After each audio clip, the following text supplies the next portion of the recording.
Hello, I'm Dr. Brandt Gibson, and today I want to talk to you about cellulitis. Cellulitis is a common infection of the skin, especially noticed in the extremities, lower extremity, like the leg, ankle, feet, or the arms and hands.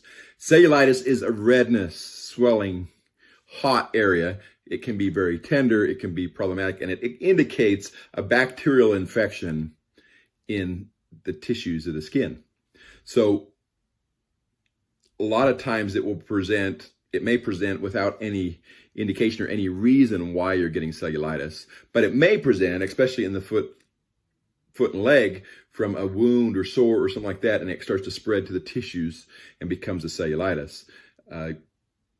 Red hot swollen leg, for example, we usually look for a reason and problem that actually initiated the infection. So how is it diagnosed? Number one, by appearance. Red, hot, swollen can be an infection, can be an inflammatory response of some other type. For example, in gout individuals, they can have a red, hot, swollen foot. Certain types of arthritis sometimes will present as swollen and red and hot as well. But the most common, of course, would be cellulitis. And with cellulitis, there are a couple things that you worry about. One is, where's it coming from? Is there a source of the infection? Number two, is it spreading? Is it getting worse over time? A lot of times we'll mark the area with a marker or a pen so that you can watch it over a couple days and see if it's progressing past that. And number three, is it more systemic, or is it just localized to that area? A lot of times if you were to go to the emergency room for cellulitis, sometimes they will do a blood culture to make sure that it's not a bigger deal. Most of the time, however, they'll just do a blood panel, a complete cellular blood count, so that they can actually evaluate your white blood cell count and see if you have a more serious infection or not. So if you have cellulitis, there are several different ways you can treat this.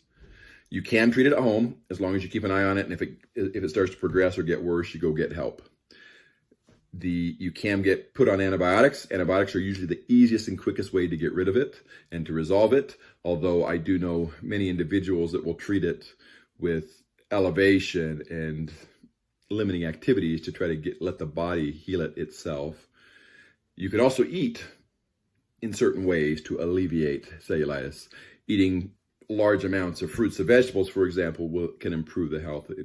Significant amount of fluids can improve the health of the body, and in both cases will alleviate or stimulate the immune system to be able to fight off this infection, so it can alleviate the problem of cellulitis. So if you have cellulitis, if it's progressive and you have a source, you want to get the source treated. If you don't have a source, it's something you want to evaluate and possibly get evaluated by a doctor to determine if you should be put on antibiotics or some other treatment to completely resolve it. This is Dr. Brandt Gibson, and this is your Podiatry Tips Day 82, cellulitis. If you had a red, hot, swollen area, it often is a good idea to get evaluated.